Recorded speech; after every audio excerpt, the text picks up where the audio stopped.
press the bell icon on the YouTube app to never miss a video from News Laundry. If in one line I have to put it, I would say, it is better to die with dignity at your home than to die with indignity in these, places right now.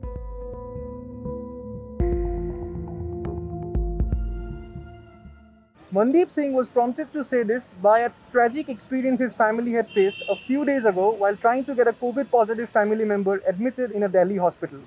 On June 4, Mandeep Singh's father-in-law, the 68-year-old Lakhjit Singh, was brought here to the Lok Nayak Hospital in central Delhi. 3 days earlier to that is on June 1st, Lakhjit Singh had tested positive for COVID-19. On June 4th morning, the family tried contacting as many as 4 hospitals to get admission for Lakhjit Singh as his fever had continued. Finally, the operator at the Delhi COVID helpline number directed them to come to the LNJP hospital. However, as it turned out, finding a hospital was not the only challenge for the Singh family.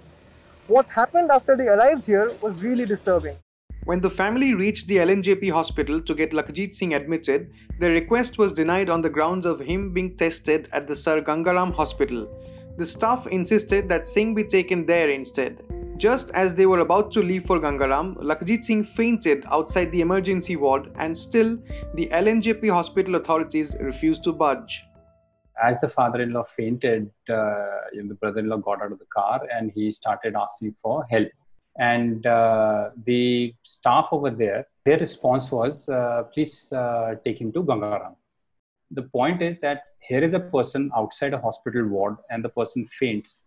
And the doctors are, more interested in sending this to Gangaram than saying, okay, let us look at the person. Okay.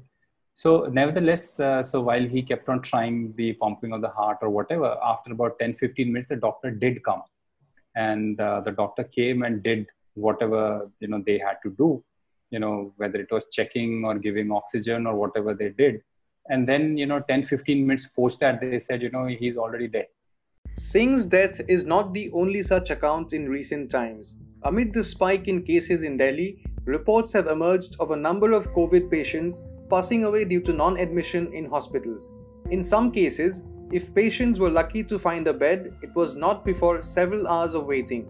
All these incidents point towards the unfolding COVID-19 crisis in the national capital. Since the lockdown was relaxed on May 18, Delhi has seen a sudden jump in cases and deaths. When it comes to the availability of beds, the media has regularly reported on the mismatch between the numbers on the government's COVID mobile app and the ground reality in several hospitals. But a top official in the Delhi Health Department, who spoke to News Laundry on the condition of anonymity, said that the gap in the data was not due to a shortage of beds. The official called it a technical failure and added that the government was trying to resolve it as soon as possible. Preparations to create additional health infrastructure are going on in full swing. The Delhi government has decided to transform hotels, stadiums, and community halls into makeshift COVID hospitals. But enhancing the resources is not enough when key stakeholders involved in the fight have complaints. For example, nurses engaged in COVID duty have raised a number of issues in recent times, like 10 to 14-hour long shifts in PPE kits and working for 14 days at a stretch before going into quarantine for only a week.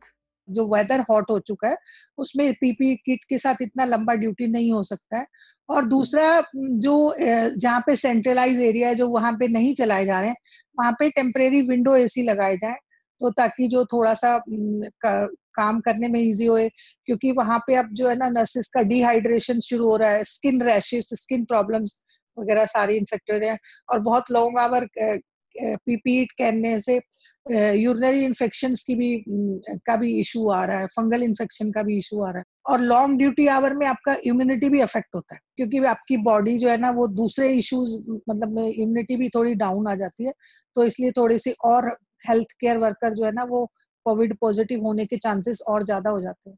For Delhi, creating a pool of efficient doctors and other healthcare providers to tackle the surge is going to be a daunting task. To talk about these challenges, we have with us Dr. Saksham Mittal and Dr. Sushil Prajapati, two resident doctors from the Ram Manohar Lohia Hospital in Delhi. Patients are coming, and now it's increasing day by day. In Ram Manohar Lohia also, in a day, I have worked in the COVID screening duty. In a day, almost 500 patients have come. Okay. Yeah, at one point. Like In COVID night- and non-COVID together. Together they will come for screening, Yeah. for checkup. At night, I have seen 100 and 150 patients in one night. In a whole 12 hours night, we have 5-6 doctors sit there, and we have seen so much patients. Now it is increasing only. Yesterday, a meeting was held between Amit Shah ji and the Lieutenant Governor of Delhi, and he asked that we can introduce people from the NCC or NSS, but they have to understand that by increasing them, they cannot perform the duties of a specialized doctor, especially those who are taking care of the critically ill patients in the ICU or critical care. So maybe they can help in different ways, but we have to implement and increase the healthcare workers of Delhi. So my suggestion is that in those states or areas where the COVID situation is not so gross, where the number are still less, the healthcare workers are at ease there. So we can appoint healthcare workers from these states or these areas. Like they have also appointed administrative people, like 6 IAS officers were appointed yesterday. So like that, they can also appoint healthcare teams to work in Delhi if the situation becomes uncontrolled. Going by these numbers, a major surge that requires 80,000 beds by the end of July will spread thin the existing pool of medical professionals. Doctors told News Laundry that there should be an optimal utilization of the existing human resources. For example, to reduce the workload of healthcare providers, hospital beds must be allotted only to critical patients. Healthcare providers should also be disengaged from clerical work like keeping records of patients, something that's currently happening in many hospitals. While there are no large-scale fresh recruitment drives yet, the Delhi government took some steps in the past week to enhance the availability of healthcare providers. Final year medical and nursing students have been asked to join the state government's COVID hospitals for a period of 6 months.